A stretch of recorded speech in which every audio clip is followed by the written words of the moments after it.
157वां दिन। नए अहदनामा में से आज की तिलावत रसूलों के अमाल उसका 3 बाब, पहली आयत से लेकर 26वीं आयत तक। पतरस और यूहन्ना दुआ के वक्त यानी तीसरे पहर हैकल को जा रहे थे और लोग एक जन्म के लंगड़े को ला रहे थे, जिसको हर रोज हैकल के उस दरवाजा पर बिठा देते थे जो खूबसूरत कहलाता है, ताकि हैकल में जाने वालों से भीख मांगे। जब उसने पतरस और यूहन्ना को हैकल में जाते देखा तो उनसे भीख मांगी। पतरस और यूहन्ना ने उस पर गौर से नजर की और पतरस ने कहा, हमारी तरफ देख। वो उनसे कुछ मिलने की उम्मीद पर उनकी तरफ मुतवज्जो हुआ। पतरस ने कहा, चांदी सोना तो मेरे पास है नहीं, मगर जो मेरे पास है वो तुझे दिए देता हूं। यस्सु मसीह नासरी के नाम से चल फिर। और उसका दाहिना हाथ पकड़कर उसको उठाया और उसी दम उसके पांव और टखने मजबूत हो गए और वो कूद कर खड़ा हो गया और चलने फिरने लगा और चलता और कूदता और खुदा की हम्द करता हुआ उनके साथ हैकल में गया। और सब लोगों ने उसे चलते फिरते और खुदा की हम्द करते देखकर उसको पहचाना कि ये वही है जो हैकल के खूबसूरत दरवाजा पर बैठा भीख मांगा करता था।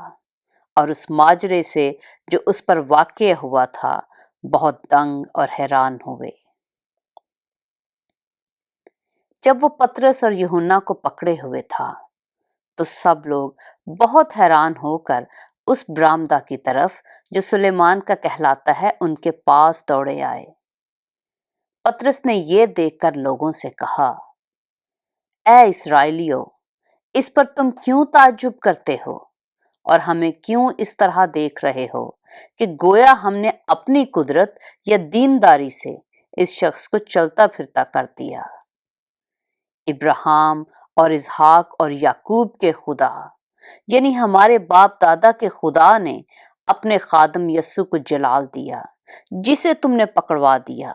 और जब पिलातुस ने उसे छोड़ने का कष्ट किया तो तुमने उसके सामने उसका इनकार किया। तुमने उस कद्दूस और रास्तबाज का इनकार किया और दरखास्त की कि एक खूनी तुम्हारी खातिर छोड़ दिया जाए, मगर जिंदगी के मालिक को कत्ल किया, जिसे खुदा ने मुर्दों में से जलाया, उसके हम गवाह हैं।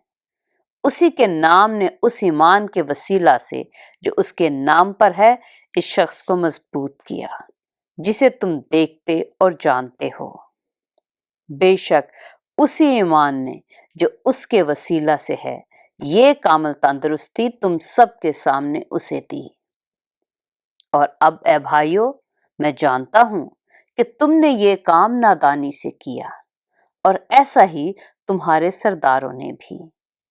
मगर जिन बातों की खुदा ने सब नबियों की जुबानी पेशतर खबर दी थी कि उसका मसीह दुख उठाएगा, वो उसने इसी तरह पूरी की। बस तौबा करो और रुजू लाओ ताकि तुम्हारे गुनाह मिटाए जाएं और इस तरह खुदावंद के हजूर से ताजगी के दिन आए और वो उस मसीह को जो तुम्हारे वास्ते मुकर्रर हुआ है यानी यस्सु को भेजे। जरूर है कि वो आसमान में उस वक्त तक रहे जब तक कि वो सब चीजें बहाल ना की जाएं जिनका जिक्र खुदा ने अपने पाक नबियों की जुबानी किया है जो दुनिया के शुरू से होते आए हैं। चुनाचे मूसा ने कहा कि खुदावंद खुदा तुम्हारे भाइयों में से तुम्हारे लिए मुझसे एक नबी पैदा करेगा, जो कुछ वो तुमसे कहे उसकी सुनना। और यूं होगा कि जो शख्स उस नबी की ना सुनेगा वो उम्मत में से नेस्त नाबूद कर दिया जाएगा। बल्कि सैमुअल से लेकर पिछलों तक जितने नबियों ने कलाम किया उन सब ने इन दिनों की खबर दी थी। तुम नबियों की औलाद और उस अहद के शरीक हो जो खुदा ने तुम्हारे बाप दादा से बांधा, جب ابراہیم سے کہا کہ تیری اولاد سے دنیا کے سب گھرانے برکت پائیں گے۔